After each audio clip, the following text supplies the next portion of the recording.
Nigel Farage has told me that Rishi Sunak doesn't care about reducing net migration. He was speaking after a bad few days for those of us who want to see the government tackle the migrant crisis. On Tuesday, the Prime Minister's comments about reforming the European Convention on Human Rights were given a cool reception at the Council of Europe summit. I mean, to be honest with you, I think he barely even tried. And now he has repeatedly refused to commit himself to cutting net migration below 250,000, which was the promise in the Conservatives' 2019 manifesto. And as you'd expect, Nigel Farage did not hold back when he spoke to me earlier this show. Since 2010, every manifesto was promised reductions in, this is, by the way, legal immigration we're discussing here. Tens of thousands was the pledge. At the last election, it was to reduce immigration numbers. And basically, he's being asked, will you reduce from 250,000 net migration? Think about that. From 1950 until 2000, net migration was about 30,000 a year.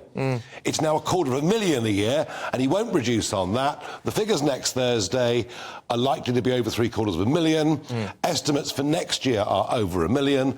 They don't care. They're not interested. They couldn't care less. The Conservative Party is utterly committed to a level of low British skills, cheap foreign labour. They're acting at the behest of their friends, the big corporate companies. They don't care.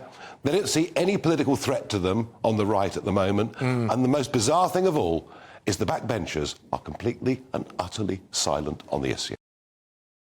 The key line for me there from Nigel was clearly that the Tories just don't care. And it's easy to see why he's saying that, really. Pledge after pledge after pledge appears to be broken, or no one really bothering to try to stick to it. And then you see that Rishi Sunak has the opportunity to stand up at the Council of Europe and draw a line in the sand when it comes to illegal migration and our relationship with the ECHR. And he doesn't really do that, and he allows himself to be, in my view, just mugged off by a load of foreign leaders, not for the first time. But Nigel was talking to me just a few hours after it was confirmed that the number of migrants who've crossed the Channel on small boats this year has today passed 7,000 after 285 people arrived in 6 boats yesterday. Remember that more than 45,000 came over last year, but in light of the fact that now the Tories don't really seem to be that bothered about reducing net migration or, as far as I can tell, illegal migration, I wanted to know what some of the alternatives would be, and what UKIP think about it, what Reform UK think about it. And I'm very pleased to be joined by both of those parties at once now, so we can find out. I'm joined by Rebecca Jane, who is the Deputy Leader of UKIP, and Alex Phillips as well, who's a Policy Advisor at Reform UK. Both of you, thank you very, very much. Great to have you on the show. Alex, I will start with you, if that's all right. What would Reform UK do to cut, let's start with the legal stuff, net migration? Yeah, well, I mean, first of all, you've got to have a target in sight, don't you? And what we would aim for is basically net zero migration, because what we look at when it comes to net migration is emigration balanced against gross inward migration. And so when you talk about a net migration figure of over 750,000, what you're actually talking about is probably something gross that's well over 1 million people. And that evidently has a huge impact on the fabric of society, the makeup of our communities, integration and so forth. But some very tough decisions would have to be taken in order to reach that. And the sort of decisions we would be looking to take are things such as cancelling spousal visas, especially for people who are coming here to study. Yes, you may, be a very valuable asset to a university over here, but can you really bring your wife, your 3 children, your aunt, your uncle? I think we need to look at familial visas and seek to make reductions there.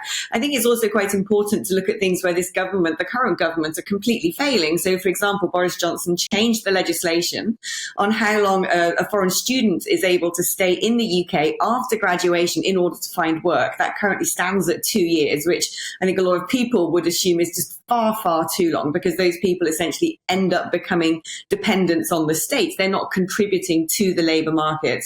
Another thing Boris Johnson did is bring down the threshold, which was the cap of salary you had to reach in order to get a visa, an employment, or essentially a job that backs a visa, that sponsors a visa. And he brought that down to about 25,000. That would obviously need to be raised. And I think we'd have to put caps and limits on a sector-by-sector basis. And so people are being targeted to the industries where we desperately need them. And those industries that claim that they need foreign labour in order to function economically should be encouraged, if not told, they have to hire a British worker first. OK, well, lots of strong stuff there, Alex. Thank you very, very much. Rebecca, I will throw it over to you now. Rebecca Jane, who is the Deputy Leader of UKIP. When it comes to net migration, which, again, is set to, according to some reports, hit around the 1 million mark, for goodness sake. Rishi Sunak has no intention, it would appear, of getting it below the 250,000 mark, which in itself, I think, is bonkers. What would UKIP do to try to reduce this? Well, everything Alex has just mentioned is already on our website too and has been our policies for years now. So that is also a given with us. My biggest problem is that we're never really going to get a proper grip on migration until we leave ECHR and until we actually have full control over our own laws and our lawmaking. And obviously, I think that the one thing that we're not really addressing here is obviously those smaller boats are probably one of the biggest issues that we face. So, and I've said it a million times over, that for small boats and for people that are coming here in an illegal manner, then we would have platforms where they wouldn't be able to get to shore and have that.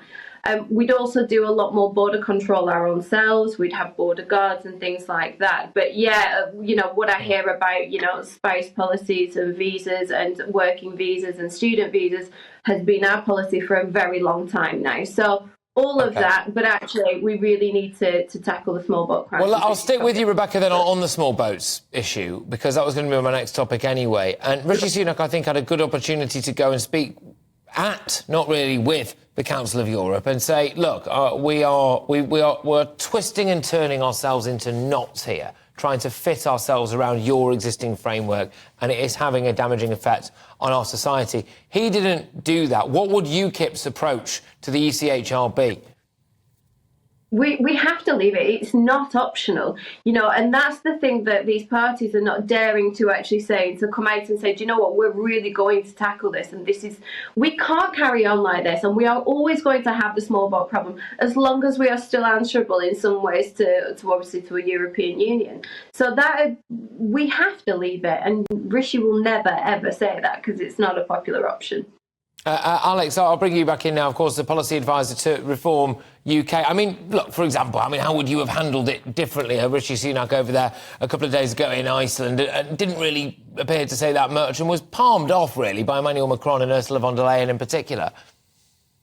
Yeah, I mean, first off, if you want to be able to tackle the small boats crisis, you've got to declare it as a national emergency, because that actually enables you to circumvent some of this punitive regulation that subscribes supposedly to human rights, when frankly, I think that human rights aren't exactly being protected when people traffickers have human cargo and lives being lost at sea. But actually what you need to do is take affirmative action, and that means preventing these boats from entering territorial water in the first place. And unless you do that, quite frankly, set up a Department for Immigration as well, because the Home Office has ridiculous backlogs. Over 150,000 is clearly unable to process genuine and valid visa applications, overstays, let alone the tens of thousands coming over illegally into this country. And I think we've got to put our fingers in our ears when it comes to the clamour that will come from other nation states, because a lot of them are actually waiting to see, for instance, whether our Rwanda policy literally takes off.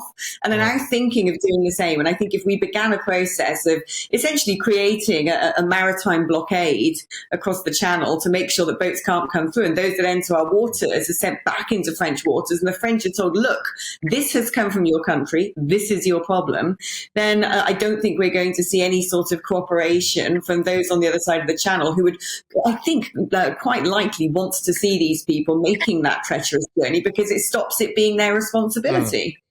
Yeah, Rebecca Jane, why is immigration such a big issue for you, both legally and illegally? Because clearly it would appear, despite the rhetoric, it's not a massive issue for either of the major political parties at the moment. I mean, they're certainly not behaving like it. So why is it such a big issue for you, Rebecca Jane? That's a fair point, actually, because they don't want to say that it's a major issue. They don't want to make it their priority, because actually, with a group of people, it is certainly unpopular. And they've seen what has happened to parties like ourselves, because we stand up for immigration, because we're tough about it, we get called racist constantly, and nobody wants to be put in that bracket. But it is a serious problem because our country can't cope. You know, we are only the size of our own ship. We can only take so many before we capsize and sink. But what I want to really pick up here, and I love the fact that Alex is obviously on the programme, and this is probably not going to come as a shock to anybody that sat with me on a reform panel, is that actually we say the same things. We think the same stuff. We've been saying this for years. My question to Alex today is, if we genuinely want to get tough on immigration and we say the same stuff, 90% of what we say is exactly the same. So if we really want to pose a true threat to the two mainstream parties, three if you want to call it elsewhere, why do we not have the conversation about trying to do some kind of alliance and come together and fight them together? Well, I mean, obviously this wasn't why I got you both on, but I mean, the question has been raised, Alex, I suppose. I mean, Nigel Farage was saying, wasn't he, that the Tories don't feel as though they've got any credible pressure from the right, as it were. I suppose maybe that would be a way of doing it. Your views, Alex? Look, it's not my place to have an opinion on this. I'm not the party leader. That'd be entirely up to Richard Tice. But I was part of UKIP. I was part of the big UKIP success story back in 2013, 2014, 2015. I ran their communications and saw the party go from about 5% of the vote up to 25% of the vote.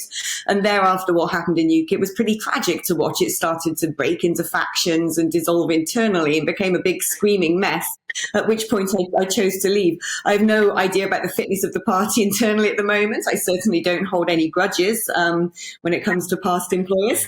But, certainly if Richard thought that would be electorally profitable and that the UKIP and Reform brand should blend, then that is entirely a decision that he should take, not anything that I should comment on. OK, sounds about all right.